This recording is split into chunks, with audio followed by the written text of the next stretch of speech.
thanks for this inspiring panel.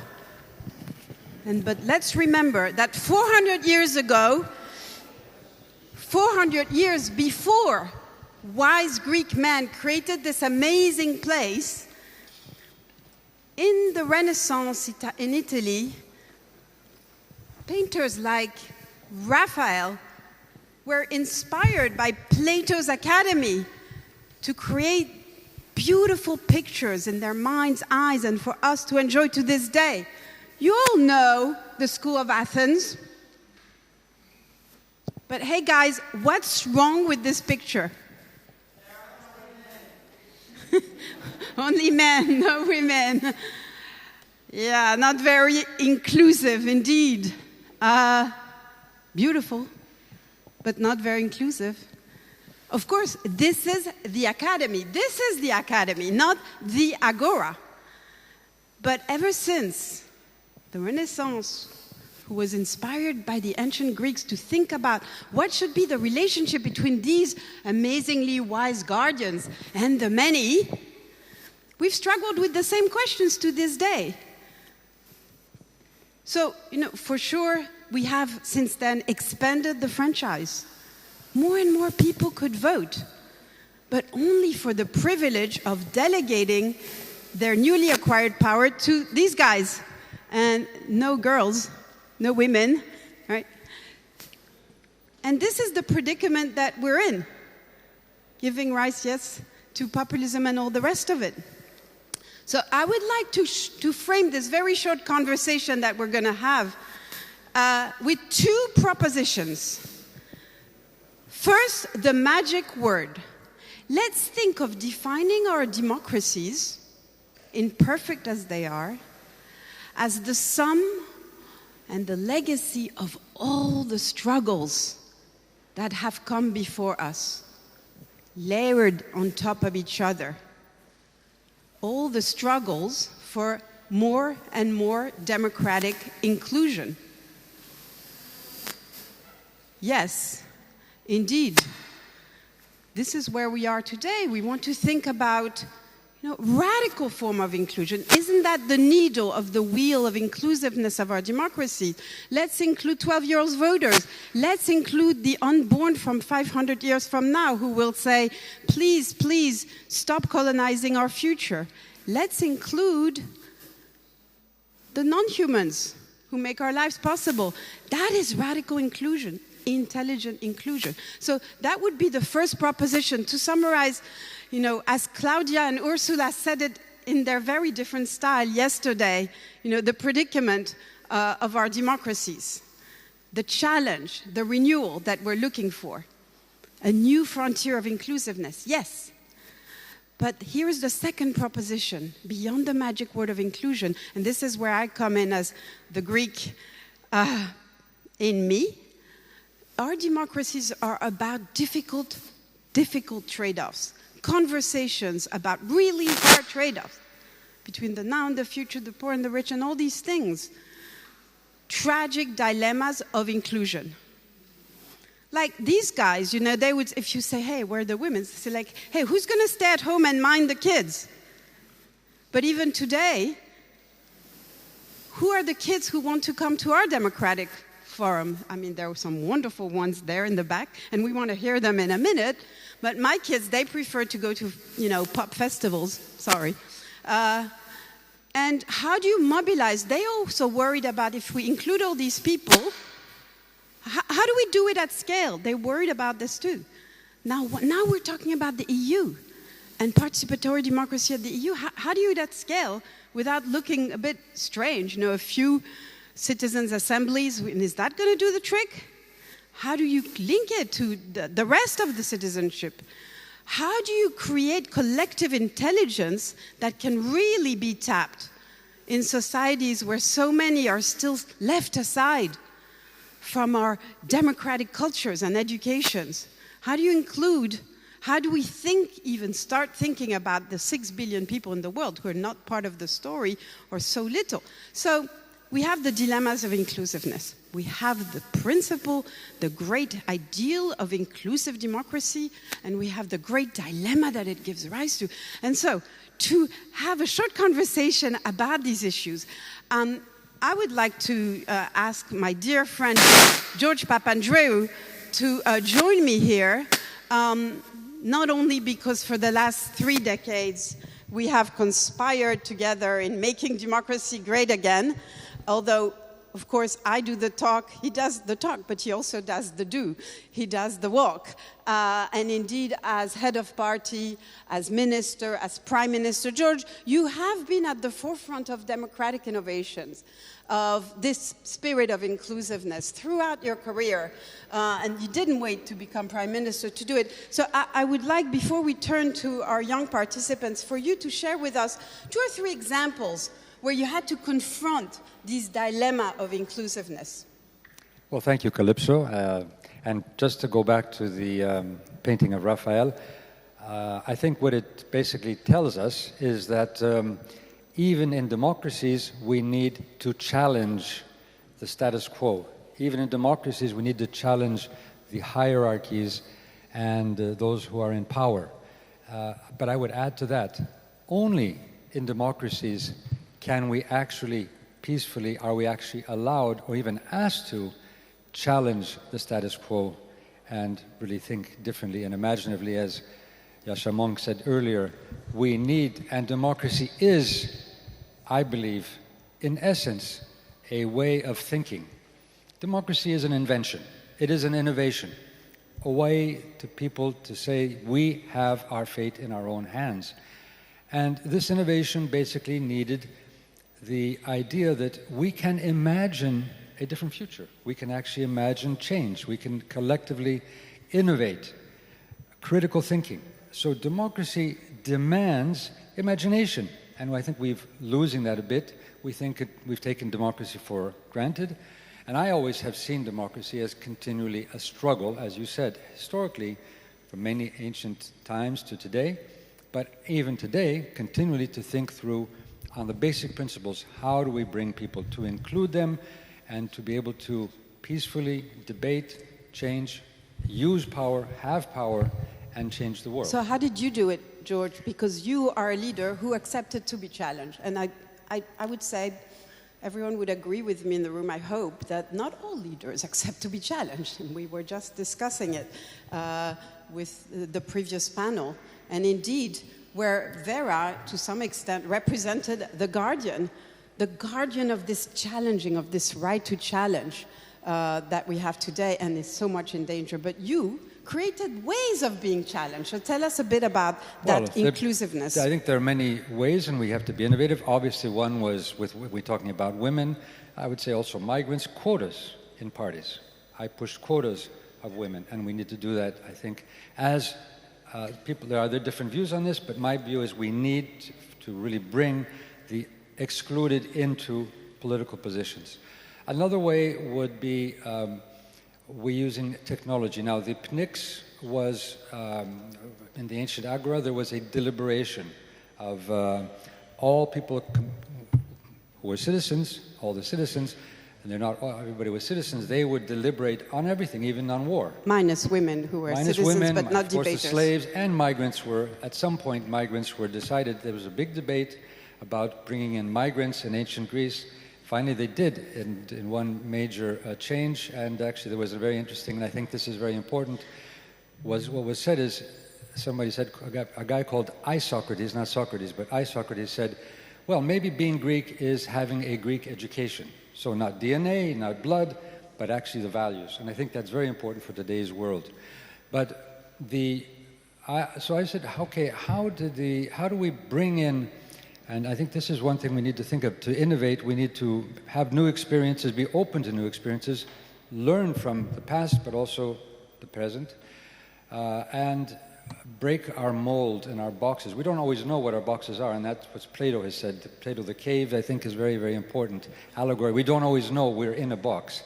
So we need. Do we know we are in a box here in this room too? We are. We are in a very traditional box here. This is a very, other than we are standing, but that's traditional too for our politicians. So anyway, we have One way would be, okay, how did they deliberate?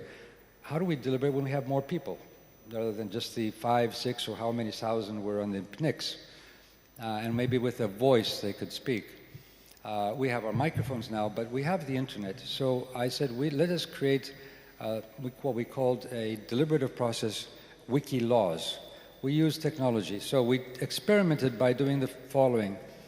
Every law that we wanted to pass, before we went to the parliament, we would discuss it at the cabinet, then we would put it on the web, ask our citizens to make comments on each article, and once they had made comments, we would collect them, come back to the cabinet, discuss the citizens' proposals, adopt or not the citizens' proposals, and then send it to Parliament. So this was one way, and I think this is one thing which we can develop, and with Nicolaidis here we've talked about the idea of creating a fourth branch of government, a deliberative side, which could be an e-agora, or even which could be also, I would say, informed by citizens' assemblies, by experts, by algorithms, because if we have a huge amount of information, algorithms which would help not create this, Facebook conflict or the, trying to get attention simply for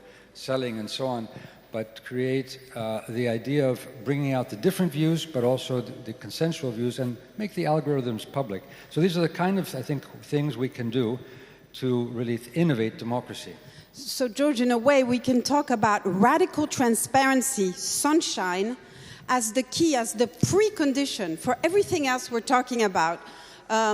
That we can see the laws in the making, that we can see the budget, where our money goes, every line of the budget, which you did so as yes, Prime Minister. This is another thing, because one of the important parts of any democracy is an educated public.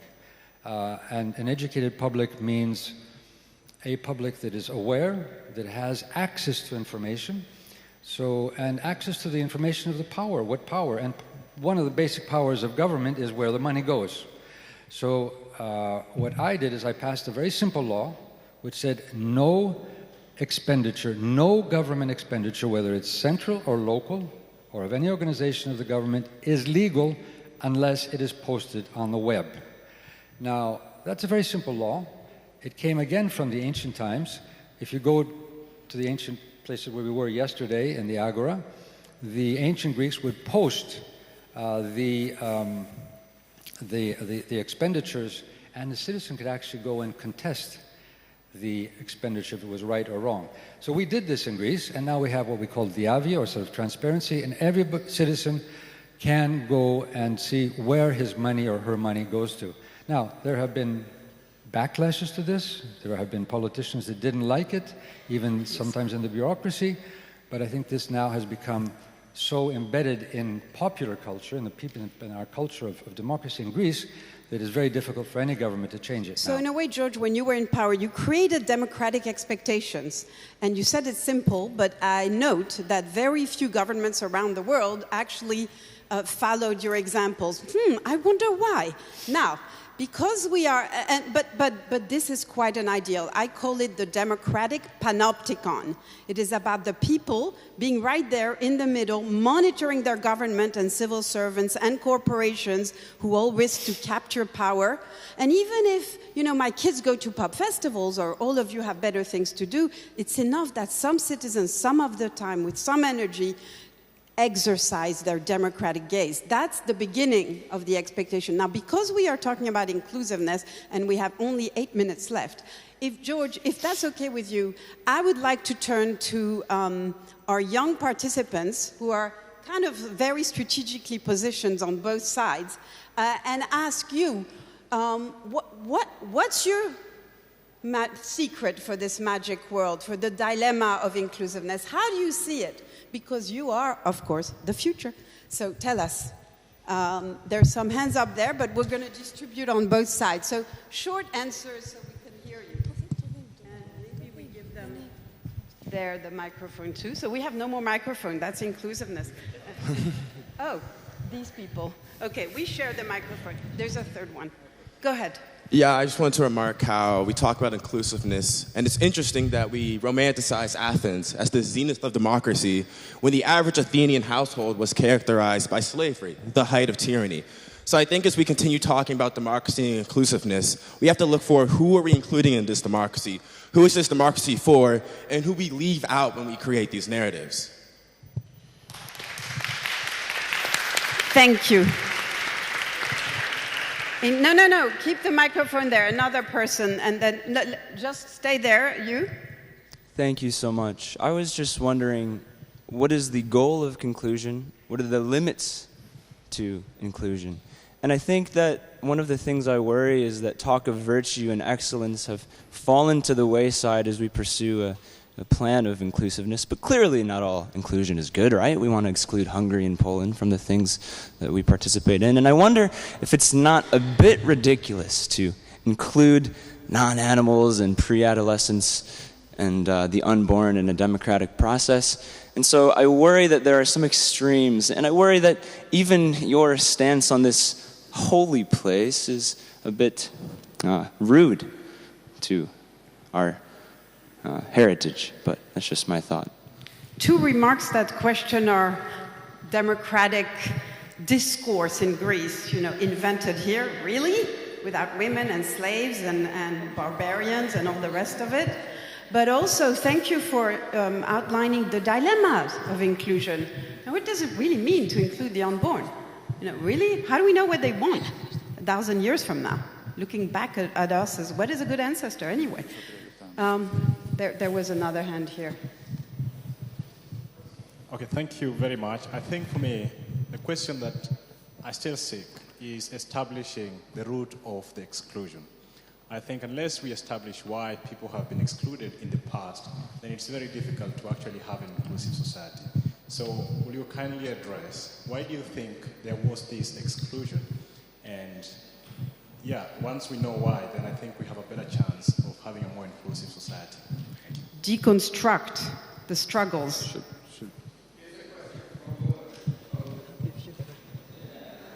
Okay. Thank you so much for giving me the mic. So I also had a question about the problem of inclusion. So when we are talking about the creation of a fourth branch to enhance democracy and so many other suggestions that were given in the panel discussions, don't we think that we are also excluding certain countries that don't even have a first one, the second one, and the third one, who are still don't have sovereignty over their own lands, especially with the interventions of superpowers like the United States or certain countries in the European Union following some colonial legacies from the 20th century and the 19th century? Shouldn't we also enforce just a kickstart for democracy in these countries? Are we creating more gap between countries that don't even have initiated democracy and countries that have literally established democracies, enforcing these and then marginalizing others? Thank you. God, you guys know how to talk fast and with passion. And because we're out of time and I see so many hands, I would like to suggest that, at lunch we have a table for all of those of you, including the wonderful lady in orange in the back, to continue the conversation, because this is a conversation. This is what it's all about, inclusion in the conversation. So George, I give you the last word. Well, these are important dilemmas, crucial dilemmas, and I don't have all the answers. I think I have this. These are dilemmas we have to talk about. So, but I want to say that there is a struggle, and it's a struggle between exclusion and inclusion, and that goes back from the ancient times to today. We have modern forms of slavery. We have migrants that have no rights. We have women that, of course, are in many ways excluded. There are identity politics which include, but also identity politics which exclude. So I think we need to really fight against this idea, against the power structures, and they could be imperialist, as you said, between countries, or they can be inside countries.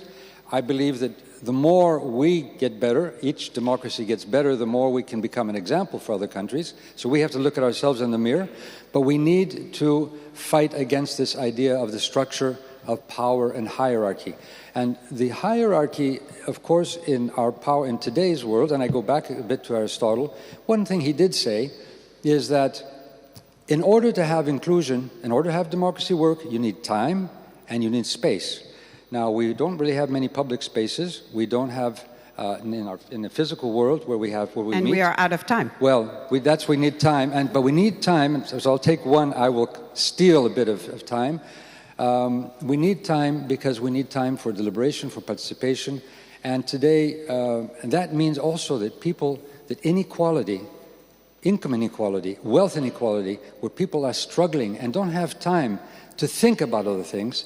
That is also one thing that even Aristotle said. We need to give everyone the security and the sense of some money or wealth that they can actually have time for leisure, but leisure in Greek actually meant fun, but also work and school and participation. That was what it is.